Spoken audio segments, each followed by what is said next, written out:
Bom, vamos direto ao assunto nesta análise sobre a transição, que muitas vezes é um pouco caótica, para o novo padrão C23. A gente sabe que o C23 promete inovações incríveis para a linguagem C, mas adotar um padrão novo na programação de sistemas nunca acontece num passe de mágica da noite para o dia, né? É algo que exige um baita planejamento e muito cuidado com as ferramentas atuais, que geralmente demoram um pouquinho para acompanhar as novidades. E aí fica a grande dúvida técnica que o código moderno enfrenta hoje. Todo mundo quer colocar a mão nos recursos fantásticos do C23 o mais rápido possível. Mas a verdade é que não dá para simplesmente apertar um botão e esperar que toda a cadeia de compilação funcione de primeira. Felizmente, não precisa bater o desespero. Existe sim um caminho sistemático e seguro para sobreviver a essa fase, mantendo os projetos super robustos mesmo trabalhando na vanguarda da tecnologia. Então, aqui está o nosso roteiro de sobrevivência de hoje. Primeiro, a fase de transição do C23. Depois, o kit de ferramentas de cabeçalho de fallback. Em terceiro, as capacidades atuais dos compiladores. Em seguida, navegando pelas limitações de bibliotecas. E, para fechar, as melhores práticas para desenvolvimento.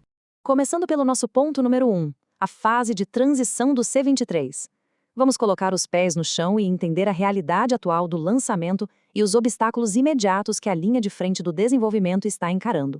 Olha só, a partir do início de 2024, a realidade nua e crua é que nenhum framework de desenvolvimento implementa o C23 com perfeição.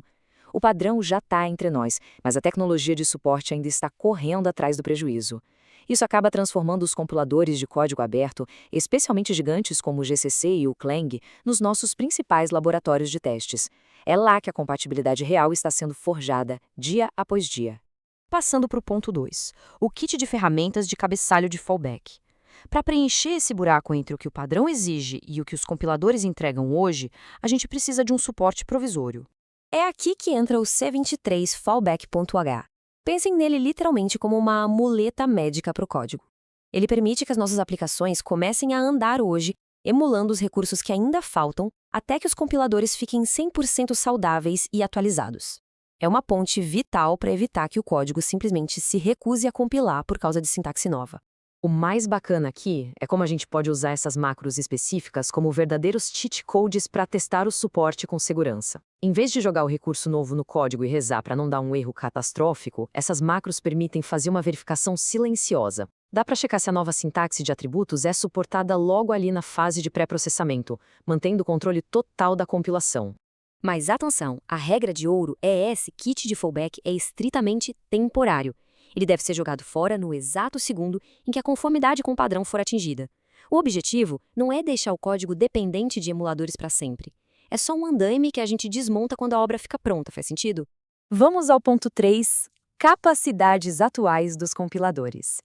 Agora a gente vai explorar o campo de batalha e ver como andam os compiladores mais pesados do mercado nessa corrida. E isso aqui ilustra perfeitamente o cenário de fragmentação, onde a gente espera uniformidade e encontra buracos. Mesmo nas versões mais fresquinhas, o Clang 18 ainda escorrega na classe de armazenamento com Sphere.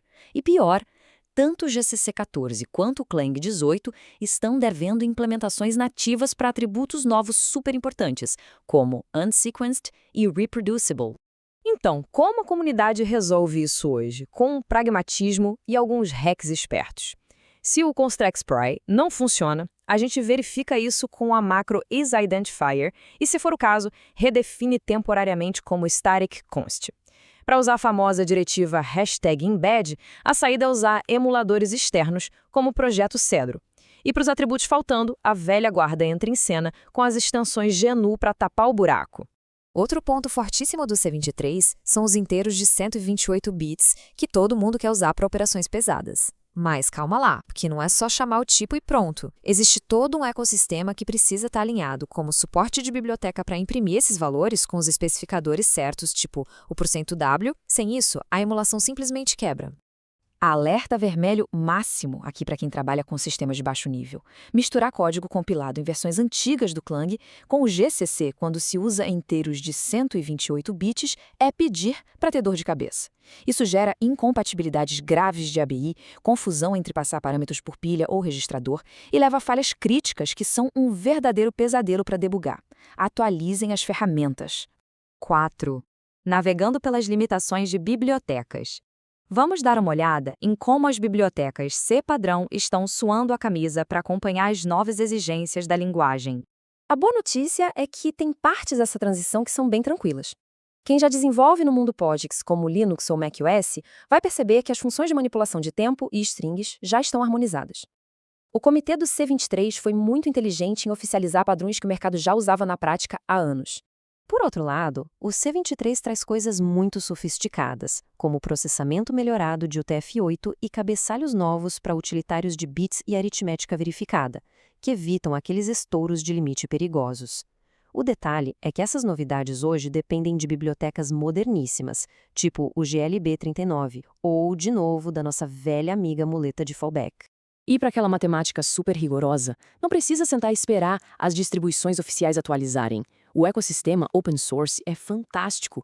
Iniciativas incríveis como o projeto Core Math já estão aí fornecendo implementações precisas para essas novas funções trigonométricas baseadas em π que o C23 introduziu.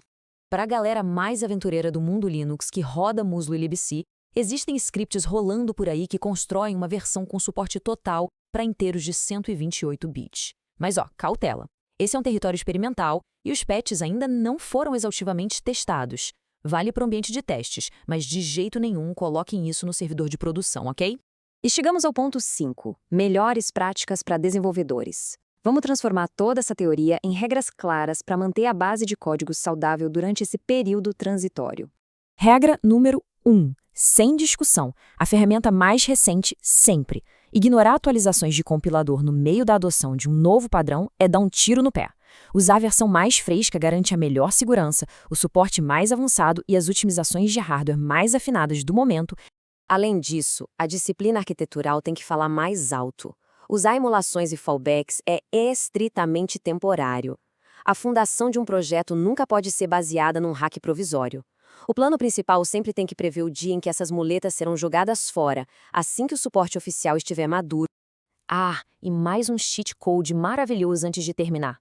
Às vezes, ao usar essas emulações, os compiladores surtam e cospem dezenas de avisos visuais dizendo que não entenderam onde certos atributos estão posicionados.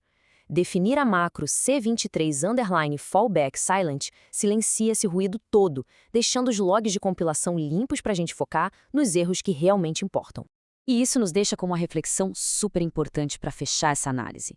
Quando a conformidade for 100% e o C23 for o padrão de fato da indústria, os códigos estarão preparados para abandonar esses hacks com elegância ou vão ficar para sempre reféns de soluções provisórias?